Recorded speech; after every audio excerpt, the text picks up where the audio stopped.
नमस्कार दोस्तों, साथियों, परीक्षार्थियों, कैसे हैं आप। उम्मीद है कि आपकी तैयारी ठीक चल रही होगी। एक बार फिर से आपका अपने YouTube चैनल पर हार्दिक अभिनंदन और स्वागत। तो देखिए, आज हम ले रहे हैं इसका मॉडल टेस्ट पेपर प्रश्न पत्र 3। उम्मीद है आपने बुक भी ले ली होगी, बहुत सारे बंधुओं ने। उसी बुक में से है ये मॉडल टेस्ट प्रश्न पत्र 3। जैसे कि आपको पता है, ई बुक मैंने डाली हुई है, आपको स्टोर से भी मिलेगी और लिंक से भी मिलेगी। चलो उसकी बात बाद में कर लेंगे। हमारे काफ़ी सारे जो है ना चाहने वाले पूछते हैं बुक कहाँ से मिलेगी, उसीलिए मैंने जिक्र कर दिया। तो देखिए, उसी बुक में से हमारा मॉडल टेस्ट पेपर प्रश्न पत्र 3 है। प्रश्न करेंगे हम इसके आज, जितने भी हमारे से आराम से हो पाएंगे, और प्रत्येक प्रश्न को अच्छे से डिक्टेट किया जाएगा। तो ध्यान से देखिए। इसके पहला प्रश्न है हमारा, हिंदी का प्रथम कवि कौन है। यदि प्रथम कवि की बात करें तो अलग अलग आलोचकों ने अलग अलग कवियों को प्रथम कवि माना है, लेकिन हमारे जो ये 4 ऑप्शन यहाँ नीचे दिए हुए हैं, चंद्रबरदाई, स्वयंभू, अमीर खुसरो और सरहपाद। हमारे काफ़ी सारे मित्र अमीर खुसरो कहेंगे, ऐसा नहीं है। अमीर खुसरो से पहले सरहपाद ने जो है वो हिंदी खड़ी बोली का प्रयोग करके काव्य लेखन किया था, और अधिकतर लोग जो है वो सरहपाद को ही हिंदी का प्रमुख कवि मानते हैं। तो हमारा इसका ऑप्शन रहेगा बी। उसके बाद अगला प्रश्न है हमारा, श्रावणाचार किसकी कृति है। श्रावणाचार स्वयंभू, देवसेन, जोइंदू, रोड़ा। यदि हम श्रावणाचार की बात करें तो हमारा उत्तर देवसेन की रचना है। ये जैन कवियों में नाम आता है, जैसे बी हमारा आ जाएगा, इसका ऑप्शन बी रहेगा। उसके बाद अगला प्रश्न देख लीजिए, पमचर्यू। ये मिलते जुलते से नाम है, हमें इनको पढ़ना बड़ा ध्यान से है। पमचर्यू इसमें से किसकी कृति है। राम का चरित्र चित्रण है इस रचना में भी। तीसरे का उत्तर हमारा, आपको पता होगा कि अपभ्रंश का वाल्मीकि किसे कहा जाता है, तब भी बात होती है इनकी। तो यहाँ पर उत्तर रहेगा हमारा सी, स्वयंभू जो है वो पमचर्यू इनकी रचना है। तो आगे देखिए, चौथा प्रश्न देख लेते हैं। अगला हमारा कौन सा है। चौथे प्रश्न में 4 प्रश्न समाहित है, ध्यान से देखिए इसको। ये 4 प्रश्न हमारे क्या कहते हैं, इन सूचियों को सम्मिलित करते हुए सही विकल्प का चयन कीजिए। देखिए, मुझे नहीं पता आपको ये प्रश्न इस प्रकार के अच्छे लगते हैं या नहीं, मुझे तो बहुत अच्छे लगते हैं। एक तो इस प्रकार मिलान करने से हमने अब तक याद किया वो कंफर्म हो जाता है, और दूसरा जो हमारे एक प्रश्न में 4 प्रश्न कवर हो जाते हैं। तो ये बड़े अच्छे सारगर्भित प्रश्न होते हैं, इनको ध्यान से देखिए। पेपर में इस प्रकार के 1-2 प्रश्न आते हैं, लेकिन हमारा मॉडल टेस्ट पेपर में इस प्रकार के प्रश्न रखने का एक ही औचित्य है, और वो ये है कि कम थोड़े में ज़्यादा, गागर में सागर भर जाए। तो पहला प्रश्न है, सूची को सम्मिलित करने की बात होती है यहाँ पे। तो देखिए क्या है, भविष्यत कहा किसकी रचना है। पहले हमें ये देखना है, परमात्मा प्रकाश, पाहुड़ा, दोहा, संदेश राशक। आपको एक बात याद दिला दूं, अगर आप रचनाओं के रट्टे मारोगे तो कभी नहीं याद रहेगी। आपको रचनाओं को किसी न किसी के साथ जोड़ना है, चाहे आप किसी के साथ जोड़िए, अपने के साथ जोड़िए, पराये के साथ जोड़िए, साहित्य के साथ जोड़िए, रचनाएं तभी याद रहेगी। और आप यूँ मानो कि आदिकाल जो ये राशक ग्रंथ वगैरह है, इनमें से जो ना हमारे लगभग 20-25 ऐसे ग्रंथ हैं, जिनमें से एक आधी आपको रचना कहीं ना कहीं किसी न किसी रूप में मिल ही जाती है। तो यहाँ पर पहला हमारा भविष्यत कहा किसकी रचना है, प्रश्न नंबर 4। और भविष्यत कहा की यदि हम बात करें तो धनपाल ने लिखी है भविष्यत कहा। और फिर अगला है हमारा धनपाल, यानी कि ए का बी। बी देखिए किस में आता है, ऑप्शन हमारा बी आ गया। ये यहाँ पे कर लेते हैं इसको, बी एक में ही आ रहा है। तो अगर इस प्रकार का तो मिल जाए तो बड़े जल्दी हो जाते हैं हमारे ढूंढने कि बी एक में आया है, तो इसका मतलब तो है ना ये क्या है, भविष्यत कहा बी धनपाल। और फिर दूसरे का आ गया हमारा, दूसरे का परमात्मा प्रकाश किसकी है, परमात्मा प्रकाश दूसरे का आ गया हमारा सी, जो इंदु की है। और संदेश राशक अब्दुल रहमान की है। ये तो आपने बड़े अच्छे से याद करा। पाउडा दोहा राम सिंह का है। यानी कि ये हमारा जो है ना भविष्यत कहा ये है, ये यहाँ धनपाल से जुड़ जाएगा। परमात्मा प्रकाश जो इंदु से जुड़ जाएगा, संदेश राशक अब्दुल रहमान से जुड़ जाएगा, पाहुड़ा दोहा राम सिंह से जुड़ जाएगा। तो इस प्रकार मतलब 1 का बी, 2 का सी, 3 का जो है वो डी, और 4 का ए का बी, सी, डी, ए। तो हमारा ऑप्शन 4 रहेगा इसका। आप एक बात अभी मैं कह रही थी, किसी न किसी चीज़ से जोड़ के रखिए। जैसे मैंने अभी तुम्हें आपको बताया कि भविष्यत कहा किसकी रचना है, धनपाल की है। आप यूँ मान लीजिए कि हम जैसे भविष्य की बात करते हैं तो किसी ऐसे कोई धनी लोग होते हैं, वो जल्दी अपना भविष्य कहीं ना कहीं से जानने की कोशिश करते हैं, इस प्रकार इससे जोड़ लीजिए तो आपको ध्यान रहेगा। परमात्मा प्रकाश जो इंदु की है, इंदु प्रकाश, इंदु देख लीजिए, इंदु मतलब चंद्रमा, चंद्रमा मतलब प्रकाश देता है, प्रकाश मतलब इससे परमात्मा प्रकाश जोड़ लोगे तो याद रहेगा हमेशा। संदेश राशक अब्दुल रहमान की, संदेश राशक तो आपने जनरल नॉलेज में भी कई बार आती, बहुत बार रटी भी होगी। अब्दुल रहमान की रचना, अब्दुल रहमान ने संदेश भेजा, किसको भेजा, उन्होंने जो ना रहमान यानी कि राम के पास संदेश भेजते हैं हम, इस प्रकार करके कर लीजिए किसी ना किसी तरह याद। पाउडा दोहा राम सिंह की है, राम सिंह जो है ना वो अपना पाउडा दोहा किसी प्रकार किसी से भी जोड़िए, आप अपने इष्ट से जोड़िए, अपने मित्रों से जोड़िए, इस प्रकार अगर आप जोड़ के याद करोगे तो कभी नहीं भूल पाओगे उसको। तो चलिए आगे हम 5वें प्रश्न की तरफ बढ़ते हैं। क्या है 5वां प्रश्न हमारा? 5वें प्रश्न में इसमें से राजस्थानी हिंदी की कौन सी बोली नहीं है? जब हमने शौरसेनी हिंदी के विकास की 5 जो हमारी चरण थे, पश्चिमी हिंदी, पूर्वी हिंदी, मगही, मैथिल पूर्वी हिंदी और बिहारी हिंदी, राजस्थानी हिंदी, पहाड़ी हिंदी, ये 5 भागों में हमने पढ़ी थी, आपको याद हो तो यहाँ राजस्थानी हिंदी के अंतर्गत कौन सी नहीं आती? मारवाड़ी राजस्थानी की है, मालवी भी राजस्थान की है, जयपुरी भी राजस्थानी की। जयपुरी के कई नाम हैं, हाड़ौती जो न सेवाती में काफ़ी सारे नाम हैं, इसके मालवी के भी 2 नाम हैं। ये मैंने बुक में बिल्कुल डिटेल में दिया हुआ है, अगर आप बुक पढ़ोगे तो। एक चीज़ आप ध्यान रखना, अगर आप बुक लेते हो तो उसका लॉन्ग रन में ही फ़ायदा होगा, नेट की तैयारी में भी आपको काम आएगी, स्क्रीनिंग में भी काम आएगी, वो सिर्फ स्टैट के लिए नहीं है। वो बुक मैंने बड़े एक यूँ लगा लो कि नोट्स है वो बुक पूरे में से सार निकाल के बनाई हुई है, और उसमें अगली जो अपडेट आएगी उसमें 2-4 चैप्टर और जोड़े जाएंगे जो किसी कारण से उसमें जुड़ नहीं पाए थे, तो वो और आपको अपडेट में मिल जाएगा। उसके पुस्तक के जो ना अलग अलग आपके पार्ट है, ज़रूरी नहीं आप सारी पुस्तक देखो, क्योंकि मैं ये बार बार इसलिए कर रही हूँ कि मैंने अगला पेपर जितने भी करवाने हैं उस पुस्तक के अकॉर्डिंग ही करवाने हैं, क्योंकि अगर आप इस बुक में से इतना कुछ कर लेते हो ना तो कोई ताकत नहीं है कि आपके 60 नंबर में से 40-50 के करीब ना आए। बहुत सारी चीज़ें कवर की गई है उसमें से, कुछ एक चीज़ें हैं हमारी जो अगर 60 का 60 इसमें से आता है तो उसमें इतना आएगा, अगर हमारा कवर होता है 40 से, क्योंकि कई बार 10-15 नंबर की ग्रामर हो जाती है, तो आप चलो कि 80% 90% कवर कर देती है। अगर एक बुक 80% कवर कर देती है और उसमें से हम 60 भी कराते हैं तो समझो हम आसपास लग जाते हैं। तो इसलिए ये बात हो रही है, बार बार हम इसको करेंगे, अगर आपने बुक पढ़ी हुई तो जल्दी ध्यान में आएगा। इसमें से राजस्थानी हिंदी की बोली की कौन सी नहीं है? मारवाड़ी, मालवी, जयपुरी, तीनों है तो कौन सी नहीं है? यहाँ पर हमारा ऑप्शन रहेगा सी, मगही नहीं है। मगही मैथिली भोजपुरी ये बिहारी की है, मगही बिहारी हिंदी के अंतर्गत। चलिए 6ठे प्रश्न की तरफ बढ़ते हैं। आल्हा खंड के रचयिता कवि कौन है? Charles Elliot, colonel Tod, Jagnik, Dalpati Vijay. Alha Khand की यदि बात करें तो हम जो है ना यहाँ पर बात करते हैं, जगनिक ने लिखा है आल्हा खंड। आल्हा उदल की कहानी, वीर रस का एक जो है हमारा रासो है आल्हा खंड, तो ये है जगनिक की रचना, सी ऑप्शन रहेगा इसका। उसके बाद आगे देखिए, इनमें से कौन सी कंठ्य ध्वनि नहीं है? आपको नहीं वाले प्रश्न पेपर में भी बड़े ध्यान से पढ़ते हैं, कई बार हम जल्दबाजी के चक्कर में नहीं पढ़ते और फटाफट से गए देखा और आपने गए पे टिक मार्क करा, गए का गोला काला कर दिया और बाद में देखा कि भाई ये तो हो गए भी कंठे था, डे भी कंठे था, ये तो गलत हो गया, तो हो गया तो हो गया, वो गया वो हमारे हाथ से निकल जाता है। तो इसलिए नहीं वाले जो प्रश्न हैं उनको आपको बड़े ध्यान से अटेम्प्ट करना है। कंठ ध्वनि, कवरक जो है हमारा क ख ग घ ड़ सारा हमारा कंठ से निकलता है।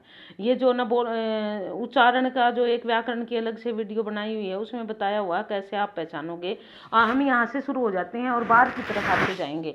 कंठ, फिर हमारा जो न तालु यानी कि ऊपर का जो हमारा भाग होता है, फिर हम मूर्धन्य पे आते, फिर दंत पे और फिर दंत मूल से, फिर ओष्ठ से, ऐसे करके सारे स्पर्शी व्यंजन पहचानना बड़ा आसान होता है। तो इसका उत्तर हमारा है वो क्या रहेगा, यानी कि कवरक तो सारा कंठे में ही आता है, तो ध इसका डी ऑप्शन रहेगा। उसके बाद अगले प्रश्न की तरफ बढ़िए। 8वां प्रश्न क्या कहता है हमारा, हिंदी प्रदीप के संपादक, पत्रिका है हिंदी प्रदीप जो ना हिंदी प्रदीप पत्रिका है, इसका जिक्र मैंने बहुत किया है और मेरे बहुत ही अच्छे निबंधकार है, बहुत अच्छे लेखक हैं, मुझे इनके निबंध काफ़ी अच्छे भी लगते हैं। बालकृष्ण भट्ट, इन्होंने 1000 के करीब निबंध लिखे हैं और 33 सालों तक इन्होंने हिंदी प्रदीप जो ना पत्रिका चलाई थी। धन अभाव में भी इन्होंने पत्रिका चलाई और बालकृष्ण भट्ट इसका डी ऑप्शन रहेगा। इनका नाम निबंध लेखकों में बड़े आदर के साथ लिया जाता है। ये स्वतंत्रता सेनानी भी रहे, प्रत्यक्ष या परोक्ष रूप से किसी भी न किसी तरह उनको जो ना सहयोग देते रहे और हिंदी प्रदीप इनकी जो है वो पत्रिका थी जो काफ़ी चर्चित रही। चलिए आगे बढ़ते हैं। अगला प्रश्न हमारा क्या कहता है, जब दूसरे के पांव तले अपनी गर्दन दबी हो तो उन पांवों को सहलाने में कुशल है, यह कथन किसका है? यानी कि इसका प्रयोग तो हम अपने आम दिनचर्या में भी कर देते हैं, लेकिन ये कही किसने है। अगर आपको थोड़ा सा भी ध्यान हो तो हमारे मुंशी प्रेमचंद जी यथार्थवादी और गाँव की बात जो स्थानीय उसमें ज़्यादा विश्वास रखते थे, तो इस प्रकार की कहावतें ज़्यादातर वहीं देखने को मिलती है। तो इसका ऑप्शन हमारा ए रहेगा, ए उत्तर है इसका। 10वें प्रश्न की तरफ बढ़ते हैं। निम्नलिखित में कौन सा युग्म असंगत है, मतलब 3 तो सही है। जयशंकर प्रसाद की रचना झरना है, बिल्कुल सही है ये तो, इसमें कोई दो राय नहीं है।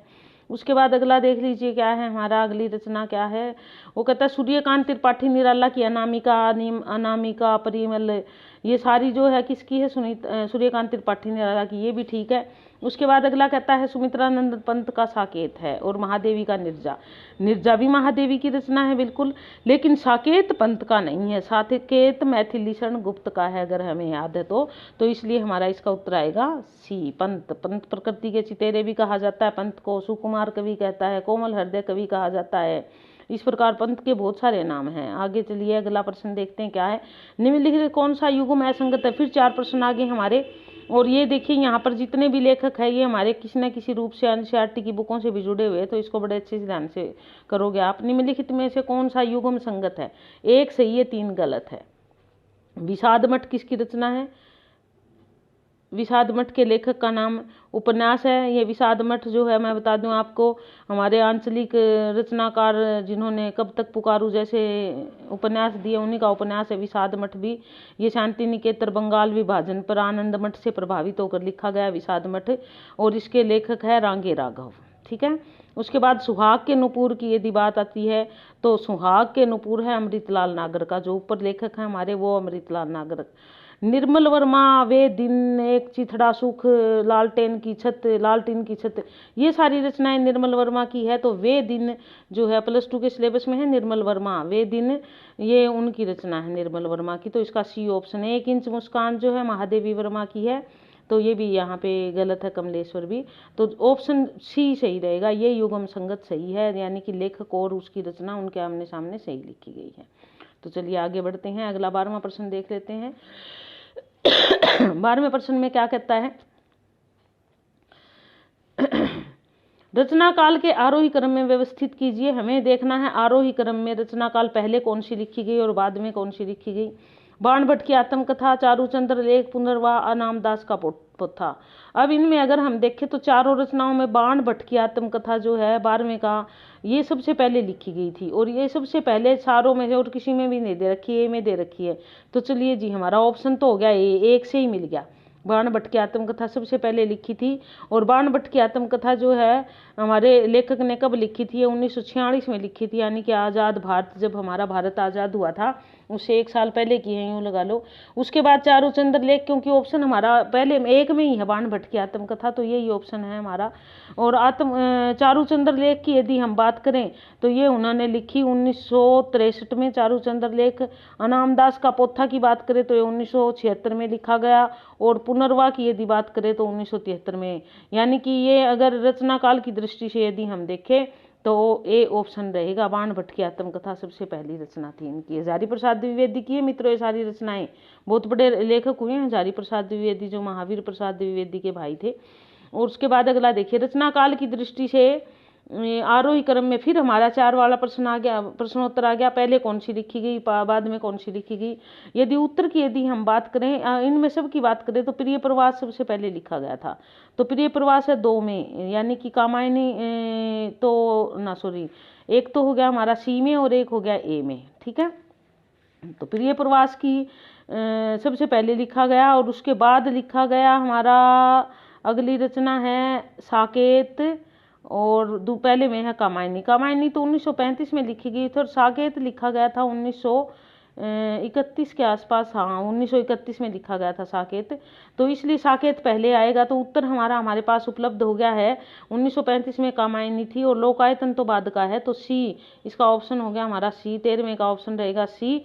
आगे चलिए, प्रिय प्रवास, कामायनी, साकेत, लोकायतन, ये सारी रचनाएं हम रचना काल की दृष्टि से देखें तो इन सब में प्रिय प्रवास खड़ी बोली का पहला ग्रंथ भी जिसको कहा जाता है। आगे चलिए, इन सूचियों को सम्मिलित कीजिए तथा सही विकल्प का चयन कीजिए। फिर 4 वाला प्रश्न आ गया हमारा, एक प्रश्न में 4 प्रश्न है, कैसे है?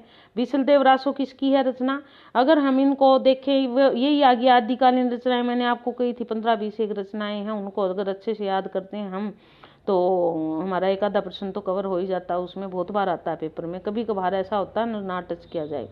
तो बीसलदेव रासो जो है वो नरपति नाल्य है, पृथ्वीराज रासो जो है वो चंद्रवरदाई का, और खुमान रासो दलपति विजय का, और परमाल रासो जगनिक का। ये इस प्रकार रचनाएं हैं। तो बीसलदेव रासो किसकी?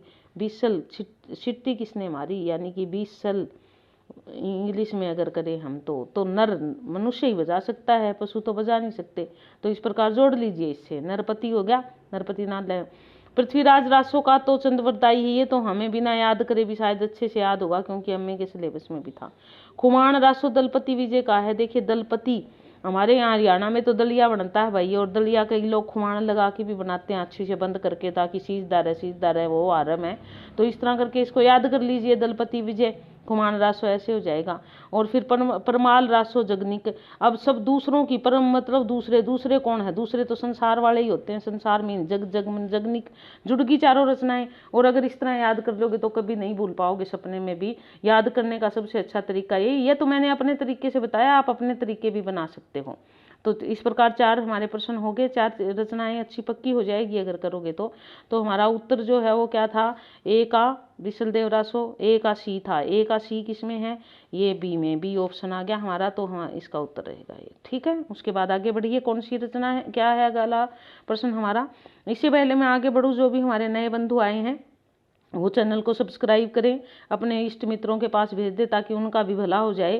क्योंकि मैंने कोशिश की है न एक एक मोती चुन चुन के इसमें लगाने की, और आपके सहयोग से ही ऐसा हो पाया। क्योंकि आपका जो प्रोत्साहन, सहयोग, जो इतना प्यार मिल रहा है, तो मेरा भी मन करता है कि आपकी कुछ मैं हेल्प कर पाऊँ।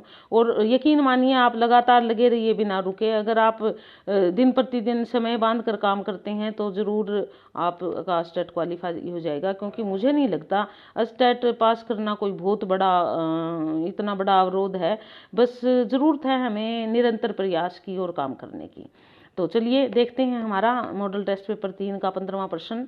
मनहु का शशि भान कला 16 के बनिए, बाल बैस शशिता समीप अमृत रस पिनिए। ये पंक्तियां किस काव्य ग्रंथ से ली गई है? 15वां प्रश्न हमारा। अब काव्य ग्रंथ की यदि बात करें, मनहु का शशि भान कला 16 के बनिए। शशि भान थोड़ा टूटी फुट्टी सी भी अगर ध्यान कर लोगे आप तो थोड़ी थोड़ी ध्यान आएगी आपको। ये रचना जो है ये किसकी है, ये कहाँ से ली गई है?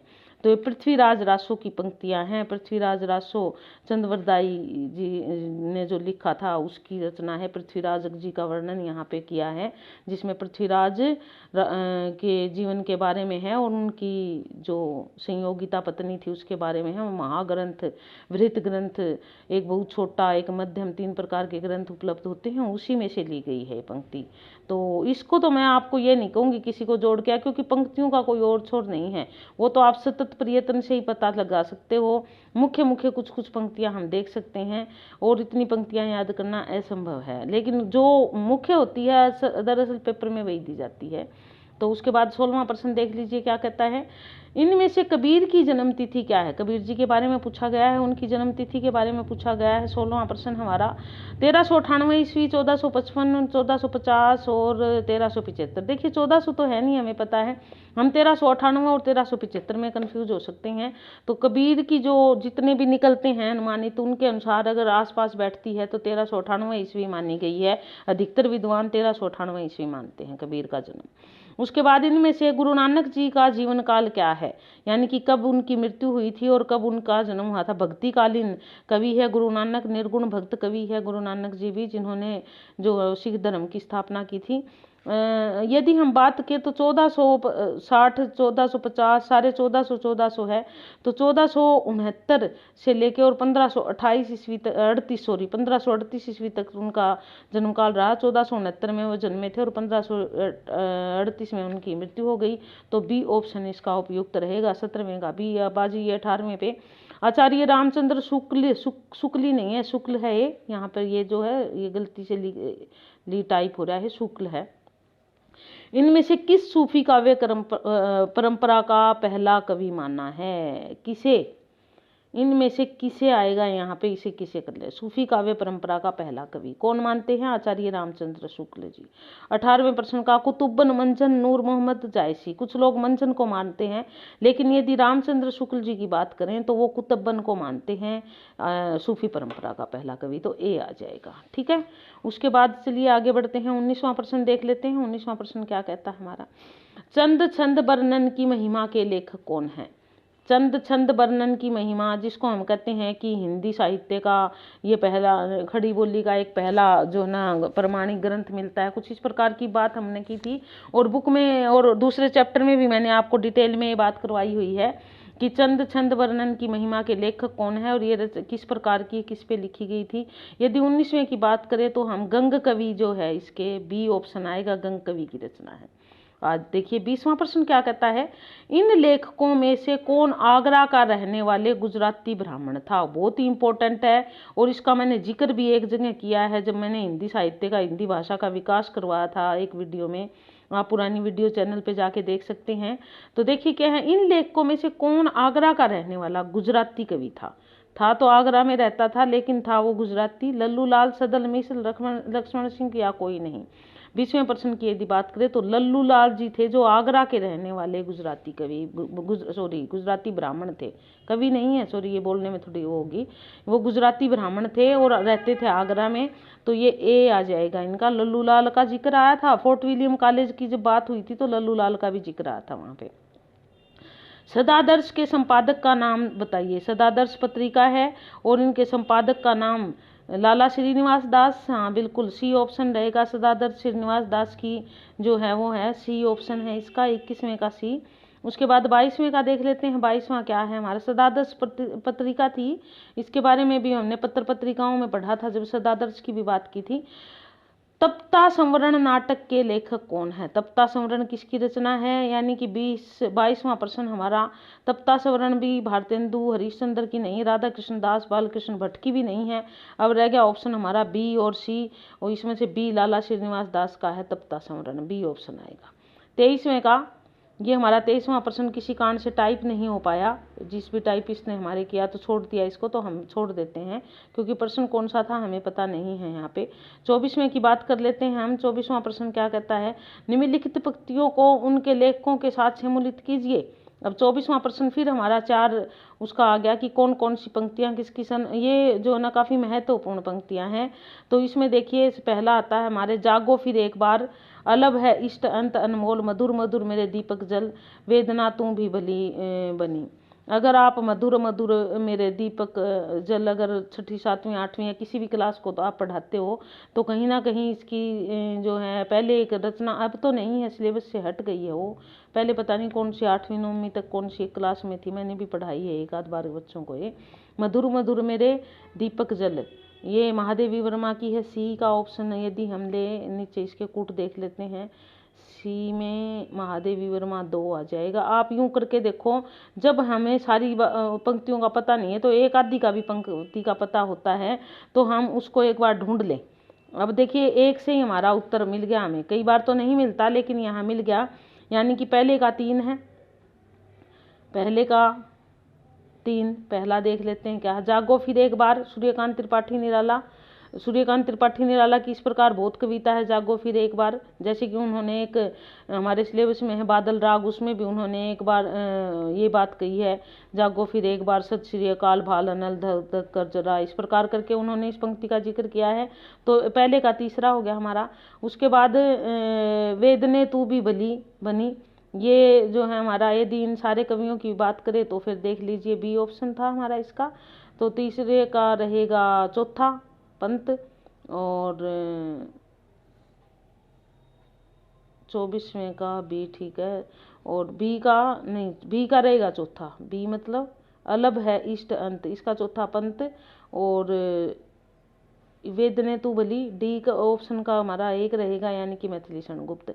इस प्रकार करके हमारा इसका ऑप्शन ये आ जाएगा, सॉरी ये बी ऑप्शन आ जाएगा आपका। चलिए आगे बढ़ते हैं। तो देखिए अभी कर रहे थे हम हमारा प्रश्न पत्र नंबर 3 जो मॉडल टेस्ट पेपर है उसका, और प्रश्न नंबर है हमारा ये 25। 25वें प्रश्न पे देखिए हमारा क्या है, सूची से मूलन का है, ये अलंकारों से संबंधित है। अलंकारों का एक विस्तार पूर्वक वर्णन करके मैंने आपके लिए एक वीडियो डाली हुई है, तो वो आप चैनल पे जाके देख सकते हैं। विस्तार पूर्वक बड़े ही अच्छे तरीके से, सरल तरीके से समझाया हुआ है कि अलंकारों की हम पहचान करें, कैसे करें और कैसे देख सकते हैं कि इसमें कौन सा अलंकार है।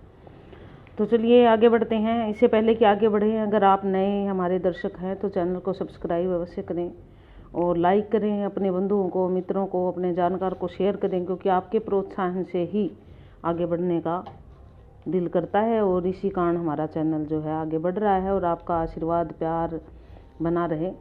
कहे कभी बेनी बेनी ब्याल की चुराई लेनी, इसमें कौन सा अलंकार है? दूसरा है अंबर में तारे मानो मोती अनगिन, मनो मानो जनो जानो मन हूँ जन हूँ जो। जब इस प्रकार की चीज़ें आ जाती हैं, यानी कि संभवतः है, जब हम करते हैं तो आता है, और जब संभावना आ जाती है तो कौन सा अलंकार होता है? उत्प्रेक्षा अलंकार होता है। कहे कवि बेनी बेनी ब्याल की चुराई लेनी, यहाँ पर बेनी बेनी 2 बार आया है। देखिए यहाँ पे हमारा एक तो बेनी ये है और एक बेनी ये है। कहे कवि बेनी, बेनी प्रसाद कवि का नाम है, बेनी ब्याल की चुराई लेनी। अब यहाँ पर एक बेनी तो हमारा है वो क्या है? कवि है। ये बेनी तो हमारा कवि है और ये बेनी जो है ये है हमारा चोटी। एक बेनी कवि है और एक बेनी चोटी है, तो 2 अर्थ हो गए। जब 2 अर्थ होते हैं तो कौन सा अलंकार होता है? यमक अलंकार होता है, यानी कि इधर आ जाइए चौथे पे, पहले का यमक। अंबर में तारे मानो मोती अनगिन, अब मानो संभावना दिखा दी तो उत्प्रेक्षा अलंकार हो गया, यानी कि दूसरे का 5वां, बी का 5वां आ गया। मुख मयंक सम मनु मंजू मन पोहर, अब यहाँ पर सम मन उपमा जब दी जाती, सा से सी सम भांति जैसा सरिस तुल्य, जब इस प्रकार के शब्दों का प्रयोग आ जाता है कहीं भी तो हमारा अलंकार होता है उपमा। और फिर सुबरन को खोजत फिरे कवि व्यभिचारी चोर, यहाँ सुबरन तो एक बार आया है और इसके अर्थ कवि व्यभिचारी और चोर। कवि के संदर्भ में सुबरन मतलब अच्छे वर्ण, व्यभिचारी के संदर्भ में सुवर्ण मतलब सुंदर नारी, और चोर के संदर्भ में सुवर्ण मतलब सोना। तो इसका जो है हमारा जब एक आए और बहुत सारे अर्थ, श्लेष का शाब्दिक अर्थ होता चिपकना, एक ही के बहुत सारे अर्थ, इसके 3 अर्थ चिपके हुए हैं यहाँ पे, तो इस कारण ये हमारा श्लेष अलंकार बन गया। तो इस प्रकार देखिए ये हमारा पहले का क्या बना? चौथा, दूसरे का जो है 5वां, 4 5, और फिर तीसरे का जो है हमारा 1, 4 5 1 2। इस प्रकार कौन से में हम देख लेते हैं। 4 5 1 2, तो इसका उत्तर जो है हमारा वो क्या रहेगा? इसका उत्तर रहेगा 4 5 1 2, यानी कि डी ऑप्शन रहेगा। ठीक है, उसके बाद चलिए आगे बढ़िए, क्या है आगे देखते हैं हम। स्थापना और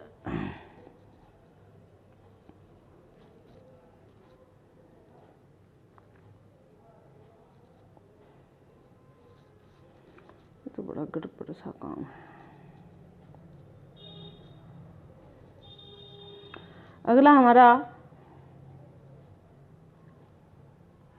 स्थापना और तर्क। एक तो स्थापना है, मतलब एक कारण है, और एक उसका तर्क है।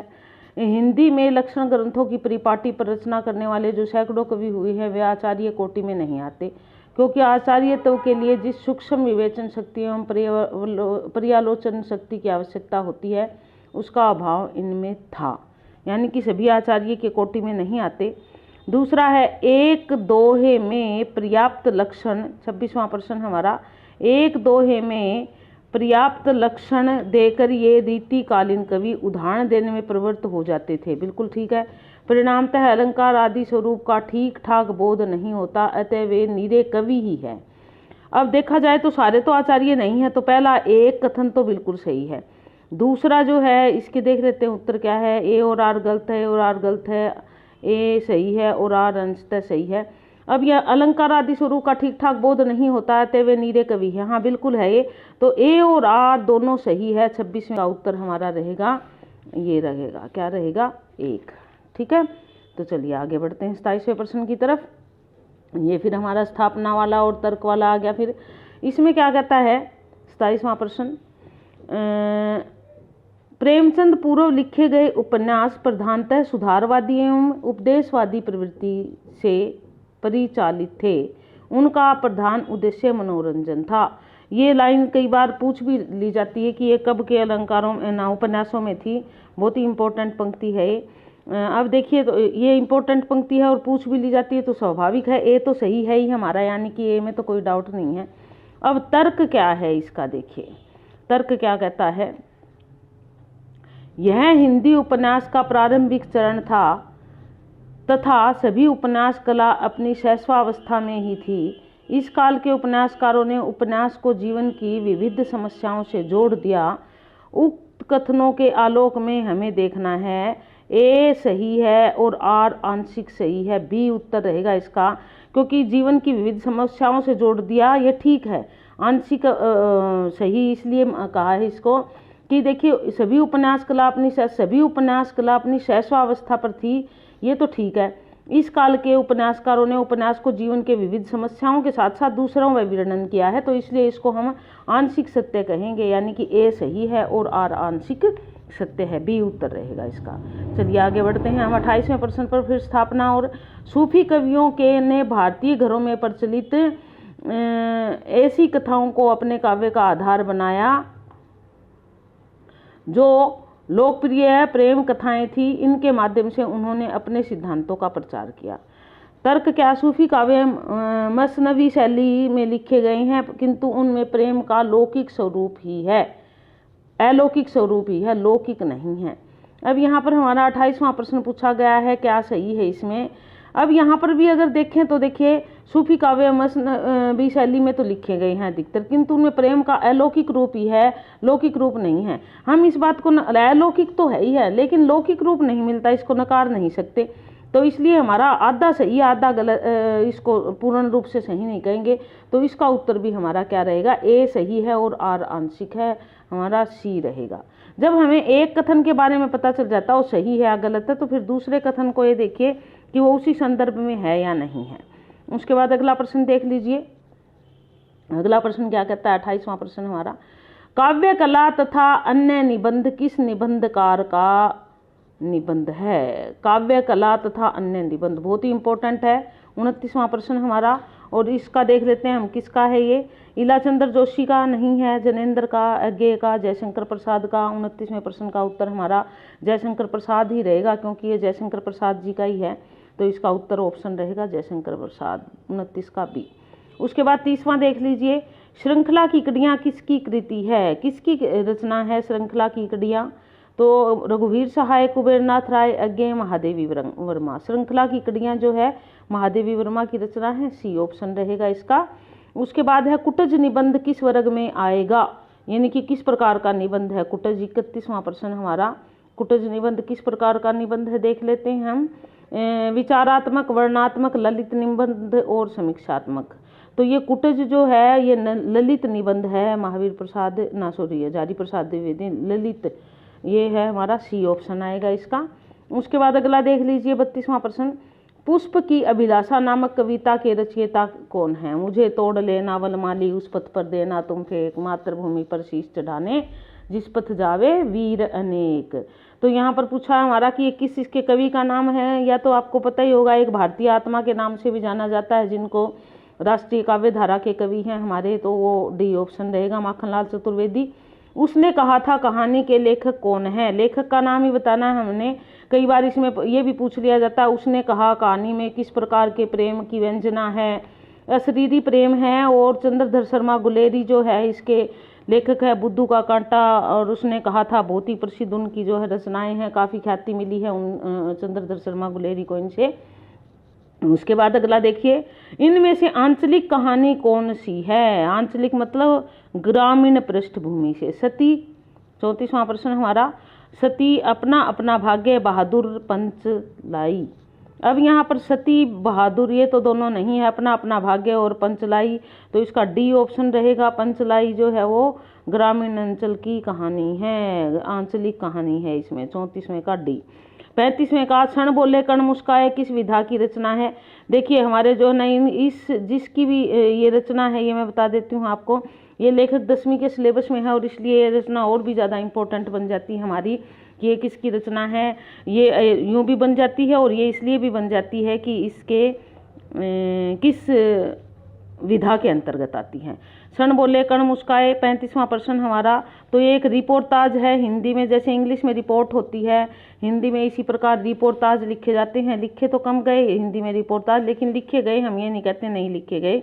तो क्षण बोले कण मुस्काए ये रामवृक्ष बेनीपुरी जी का जो है वो क्या है, रिपोर्टाज है। उसके बाद आगे चलिए, चेतना के बिंब के लेखक कौन है, यानी कि चेतना के बिंब किसकी रचना है।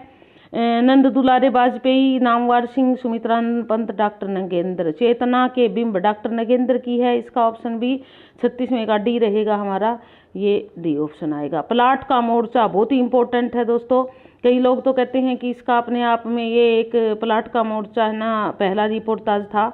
अब इसके लेखक का नाम जो है वो क्या है, शमशेर बहादुर जो है इसके लेखक का नाम है, बी ऑप्शन रहेगा।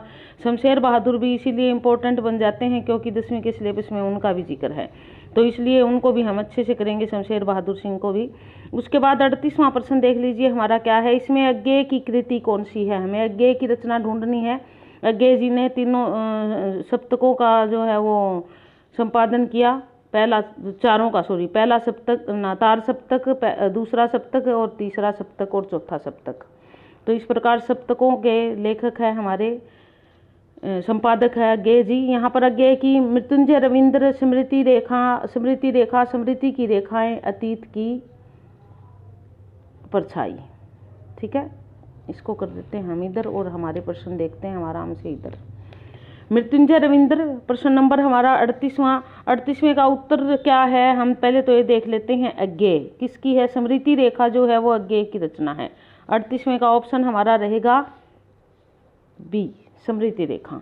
मृत्युंजय रविंद्र किसकी रचना है, अगर मृत्युंजय रविंद्र की हम बात करें तो ये महावीर प्रसाद द्विवेदी, मृत्युंजय जो है वो रविंद्र महावीर प्रसाद द्विवेदी की रचना है। स्मृति की रेखाएं, अतीत के चलचित्र, ये किसकी है, ये महादेवी वर्मा की है। और यदि हम बात कर लेते हैं अतीत की परछाई, तो ये राय उपेंद्र प्रसाद की है। अतीत की परछाई के लेखक का नाम है राय उपेंद्र प्रसाद। तो यहाँ पर स्मृति रेखा जो है वो किसकी है, अज्ञेय की है। तो अगला देख लीजिए प्रश्न हमारा क्या कहता है, ठेठ हिंदी का ठाठ किस लेखक की औपन्यासिक कृति है, यानी कि ठेठ हिंदी का ठाठ किस औपन्यासिक, बहुत ही इंपॉर्टेंट है, बहुत बार पूछा जाता है। ठेठ हिंदी का ठाठ है अयोध्या सिंह उपाध्याय हरिओध जी की रचना है, ठेठ हिंदी का ठाठ, ए ऑप्शन रहेगा 39 का। उसके बाद प्रश्न नंबर 40 पे पहुंचते हैं, कौन सा उपन्यास हजारी प्रसाद द्विवेदी का नहीं है। हजारी प्रसाद द्विवेदी ने इनमें से कौन सा उपन्यास नहीं, मानस का हंस अगर हम बात करें तो हजारी प्रसाद द्विवेदी का नहीं है। कौन सा नहीं है, मानस का हंस। अनामदास का पोथा इन्होंने लिखा, बाण भट्ट की आत्मकथा इनका, पुनर्नवा इनका है।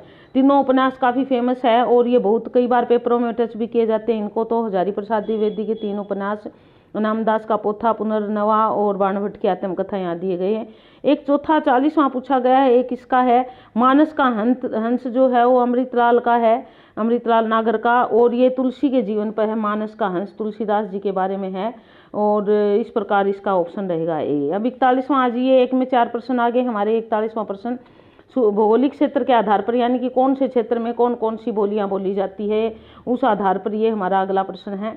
हाड़ौती कहाँ बोली जाती है, आपको पता होगा। हाड़ौती नाम है जो राजस्थानी जयपुरी का भी है, तो जयपुरी किस में आती है, ये हमारी राजस्थान में आ जाएगी। बघेली, गढ़वाली और कनौजी। अब बघेली कहाँ बोली जाती है ये देखिए, और गढ़वाली कहाँ बोली जाती है और कनौजी कहाँ बोली जाती है। अब बघेली बोली जाती है, कौन सा प्रश्न हमारा ये है, प्रश्न नंबर 41वां, ठीक है जी। और यहाँ पे जो है बघेली आती हमारी मध्य प्रदेश में, कहाँ बोली जाती है, मध्य प्रदेश में। पहले हमने देखना है, पहले हाड़ौती राजस्थान, ए का 3 दोयों में है और फिर बी का 4 भी दोयों में है। तो अब सी जो ऑप्शन है वो करेगा हमारा इसका निर्णय कि इसका हमारा कौन सा आएगा। अब सी ऑप्शन जो है वो गढ़वाली कहाँ बोली जाती है, गढ़वाली बोली जाती है उत्तराखंड में, यानी कि सी का 1 रहेगा। तो सी का 1 सी में है, तो इसका ऑप्शन हमारा रहेगा ये, ठीक है। एक बार फिर से देख लेते हैं इसकी कहाँ कहाँ है। गढ़वाल क्षेत्र उत्तराखंड में है। हाड़ौती कहाँ बोली जाती है, हाड़ौती बोली जाती है ये राजस्थान में आ जाएगी हमारी, ठीक है, ये इधर आ गई राजस्थान में। और बघेली जो है वो कहाँ बोली जाती है, इसका 4 मध्य प्रदेश में, ठीक है, ये आ जाएगा। और गढ़वाली जो है वो कहाँ बोली जाती है, उत्तराखंड में बोली जाती है। और कन्नौजी जो है वो कहाँ बोली जाती है, उत्तर प्रदेश में बोली। हरियाणा में तो बांगरू बोली हरियाणा की है नहीं इसमें, तो ऑप्शन रहेगा हमारा 1 का 4 और 2 का 1 का 3, 2 का 4 और 3 4 1 2। अब 3 4 1 2 किस में है हम देख लेते हैं। 3 4 1 2 इसका ऑप्शन सी उत्तर हमारा सही रहेगा, ये आएगा सी ऑप्शन, ठीक है। उसके बाद देख लीजिए अगला 42वां प्रश्न हमारा फिर सूची से मूलन वाला आ गया, यानी कि 1 में 4 प्रश्न आ गए हमारे यहाँ पे। 42वां रस है, बड़ा प्रिय विषय रहा है अलंकार और रस मेरा, और मैंने बड़े विस्तार पूर्वक और बड़े अच्छे तरीके से इन दोनों को करवाया हुआ है। अगर आप यूट्यूब चैनल पे जाके देखोगे तो वहाँ पे आपको इनके अलग से वीडियो मिलेगी। पिछली वीडियो में बहुत कुछ किया हुआ है, अगर आप रेगुलर करते रहें। और एक कई बार क्या होता है हमारे कुछ देखने वाले जो है ना, एक चीज़ देख लेते हैं फिर स्किप कर देते हैं, फिर देख लेते हैं, इसका कोई फ़ायदा नहीं। जब तक आप पूरा पार्ट नहीं देखोगे, पूरा चैप्टर कि इसमें क्या पढ़ाया गया है और क्या है, तब तक समझ नहीं आएगी। वो तो टाइम पास करने वाली बात हो जाती है फिर। तो ये मैं उपदेश नहीं दे रही, एक रिक्वेस्ट है आपसे कि बड़े अच्छे से मैंने सारे लेक्चर तैयार किए हैं, उनको अच्छे से देखिए, आपको फ़ायदा होगा। कोई फ्री ऑफ कॉस्ट है, कोई पैसे नहीं लगने आपके इनके। तो आगे देखिए 8 प्रकार के जो है हमारे भरतमुनि जी ने स्थायी भाव माने थे। और यहाँ पर एक तरफ तो रस दिए गए हैं, जैसे हमारे जो है ये सॉरी इधर तो रस है, ये हमारे रस है, और ये जो है वो स्थायी भाव है। तो हमें देखना है कौन से स्थायी भाव से कौन सा रस उत्पन्न होता है। भरतमुनि जी ने 8 स्थायी भाव माने थे, उन्होंने निर्वेद को स्थायी भाव नहीं माना था, जो शांत रस का स्थायी भाव है। तो उन में से 4 का जिक्र है यहाँ पे। श्रृंगार रस, जब श्रृंगार किसी भी रूप में हो, श्रृंगार मतलब रति भाव जब होता है तब श्रृंगार रस होता है, यानी कि ये रति भाव आता है उसमें। रति मतलब प्रेम, प्रेम का मतलब जो अंदर से किसी भी प्रकार का हो, चाहे वो ममत्व रूप में हो, चाहे वो भक्त के रूप में हो, चाहे वो अशरीरी प्रेम हो, चाहे किसी भी प्रकार का प्रेम हो, जब प्रेम भाव होता है तो रति हमारे हृदय में स्थायी भाव होता है, उसी के कारण प्रेम जागृत होता है और उसी से श्रृंगार रस बनता है। आगे श्रृंगार के 2 पार्ट आ जाते हैं, संयोग और वियोग, ये पूरा मैंने करवाया हुआ है, आप देख सकते हैं वहाँ से। उसके बाद अगला आता है हमारा रौद्र। रौद्र का मतलब होता है जब कोई भी चीज़ हम क्रोधित होकर करते हैं, रौद्र रूप धारण कर लिया। कई बार हमने कहा है कोई क्रोधित हो जाता है तो हम बोल देते हैं कि इन्होंने रौद्र रूप धारण कर लिया। तो स्थायी भाव कौन सा रहता है रौद्र में, क्रोध का रहता है, ठीक है। अब आता है हमारा विभत्स। विभत्स का स्थायी भाव जो है जुगुप्सा होता है, जो गली सड़ी इच्छा होती है, जैसे उसको हम जुगुप्सा भाव कहते हैं। तो विभत्स जो है रस, ये देखिए एक होता है वीर रस, एक होता है रौद्र रस, एक होता है विभत्स रस। 1 2 3 अगले अगले पायदान पे चढ़ते जाते हैं। ये रस वाली में मैंने बड़े अच्छे से एक्सप्लेन किया हुआ, वहाँ से देख सकते हो आप। उसके बाद आता है करुण रस। करुण रस का स्थायी भाव जो है शोक का भाव होता है। जब हृदय में शोक का भाव उत्पन्न हो तो यानी कि दुख भी कई बार इसको दे दिया जाता है, तो वो तब होता है करुण। तो इस प्रकार हमारा पहला जो है वो 5वें से मिल गया, दूसरा है वो चौथे से मिल गया, 5 4 और तीसरा 1, 5 4 1 2। तो देख लेते हैं इसमें 5 4 1 2 किसका है ऑप्शन, 42वें का हमारा ए ही रहेगा, इसका ऑप्शन ये ए में ही है, 5 4 1 2, ये ए ऑप्शन आएगा इसका, ठीक है। उसके बाद अगला देख लेते हैं 43वां प्रश्न क्या कहता है। उत्तरकाशी पर व्यास सम्मान किस लेखक को मिला है। उत्तरकाशी रचना है और उस पर बात हो रही है व्यास सम्मान की। व्यास सम्मान किस लेखक को मिला है। हिंदी का जो है ज्ञानपीठ पुरस्कार के बाद बहुत बड़ा सम्मान है व्यास सम्मान। तो इसकी बात करें हम 43वें का, केदारनाथ सिंह की रचना है उत्तर कबीर, इस पर इन्हें मिला है व्यास सम्मान। तो इसका उत्तर रहेगा हमारा सी केदारनाथ। 42वें का उत्तर 43वें का उत्तर रहेगा हमारा सी। उसके बाद अगला देख लेते हैं 44वां प्रश्न क्या कहता है हमारा। 44वां प्रश्न देख लीजिए। इन रसों एवं स्थायी भावों की सूचियों को सम्मिलित कीजिए। ये हमारा उल्ट पुल्ट करके दे दिया, 1 2 रस इसमें अलग है, वही आ गया हमारा। अभी थोड़ी देर पहले बात हुई थी कि करुण रस का स्थायी भाव क्या है, ये तो मैंने अभी भी बताया है आपको। करुण रस का स्थायी भाव है शोक, विभत्स का है जो स्थायी भाव है जुगुप्सा, और रौद्र का क्रोध है, और अद्भुत का विस्मय है। तो इस प्रकार के करके जुड़ जाएगा ए। पहले का जो है वो क्या आ जाएगा डी, और दूसरे का सी, और तीसरे का बी, डी सी बी ए, इस प्रकार करके जो है वो इसके ऑप्शन आ जाएंगे हमारे। देख लेते हैं इसमें क्या है इसका, डी सी बी ए किस में आता है, डी सी बी ए ये आ गया इधर बी ऑप्शन रहेगा, इसका बी ऑप्शन सही है। उसके बाद अगला देख लीजिए, अंतिम प्रश्न है हमारा, भट्टनायक ने किसका साधारणीकरण माना है। भट्टनायक ने साधारणीकरण का सिद्धांत दिया था। नायक, नायक मतलब नेता, नेता मतलब जो चीज़ों को साधारण बना देता। मैंने आपको पहले भी बताया था सॉरी कि इसकी एक ट्रिक है जिसके जरिए हम याद कर सकते हैं। तो भट्टनायक ने किसका साधा, उन्होंने विभावाद, अनुभवा, विभावा आदि, अगर आप रस की वो पंक्तियां याद हो तो आपका रस निष्पत्ति सिद्धांत है, ए विभावों का इन्होंने साधारणीकरण किया है। तो इस प्रकार दोस्तों उम्मीद है ये वीडियो पसंद आई होगी। देखते रहिए और पढ़ते रहिए और लगातार जो है अपना दोस्तों को भी दिखाते रहिए और सब्सक्राइब अवश्य करें। कोई समस्या है तो कमेंट्स बॉक्स में दें। धन्यवाद।